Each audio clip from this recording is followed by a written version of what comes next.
রাজ্যের প্রধান দুটি হাসপাতালে রোগীদের চাপ বৃদ্ধির কথা মাথায় রেখে আগরতলা কাশারিপট্টি এলাকায় আরেকটি হাসপাতাল তৈরি করছে রাজ্য সরকার। বৃহস্পতিবার মেয়রকে নিয়ে এলাকা পরিদর্শনের সময় একথা বললেন স্বাস্থ্য সচিব কিরণ গিত্তে। স্বাস্থ্য পরিষেবা উন্নয়নে গুরুত্ব দিয়ে বিবেচনা করছে রাজ্য সরকার। বিশেষ করে শহরবাসী স্বাস্থ্য সেবা উন্নয়নের জন্য আরেকটি সিভিল হাসপাতাল খোলা হবে আগরতলায়। কেননা রাজ্যের আইজিএম ও জিবি দুটি রেফারেল হাসপাতালে রোগীর চাপ ক্রমশ বৃদ্ধি পাচ্ছে। সে কথা মাথায় রেখে আগরতলা শহরে আরেকটি হাসপাতাল তৈরি চিন্তা ভাবনা করছে রাজ্য সরকার। যে হাসপাতালটি পরিচালনার দায়িত্বে থাকবে আগরতলা পুর নিগম। আর সেই উদ্দেশ্যেই বৃহস্পতিবার কাশারিপট্টি পুর নিগমের পুরনো অফিস চত্বরে আজ ঘুরে দেখেন মেয়র দীপক মজুমদার এবং স্বাস্থ্য সচিব কিরণ গিত্তে সহ অন্যান্যরা।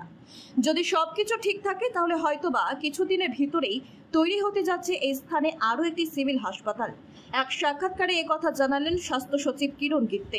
আগরতলা শহরবাসীদের জন্য স্বাস্থ্য সেবা উন্নয়নের কিছু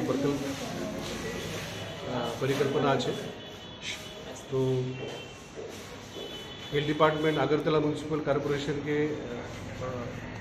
संगे নিয়ে আগরতলা সিভিল হসপিটালের একটা আমরা পরিকল্পনা করছি। তো সেটা খতিয়ে দেখতে কোথায় কোথায় করা যাবে সেটা নিয়ে আমরা আজকে এই বিল্ডিং আমরা দেখাশোনা করছি।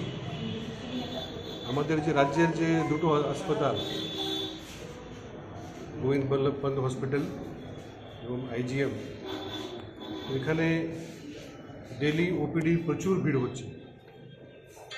যে আমাদের জিবি হসপিটালের মধ্যে প্রায় 2000 থেকে বেশি ওপিডি হয়, আর আইজিএম হাসপাতালে 1200 পর্যন্ত ওপিডি হয়। এই দুটো হসপিটাল আমরা সুপার স্পেশালিটির জন্য আমরা ব্যবহার করতে চাই। আর যে আগরতলা শহরের যারা ডে টু ডে যে প্রাইমারি এবং সেকেন্ডারি যে হেলথ কেয়ার, সেটা আমরা সেপারেটলি আমরা করতে চাই। তো সেটা আমাদের পরিকল্পনা আছে।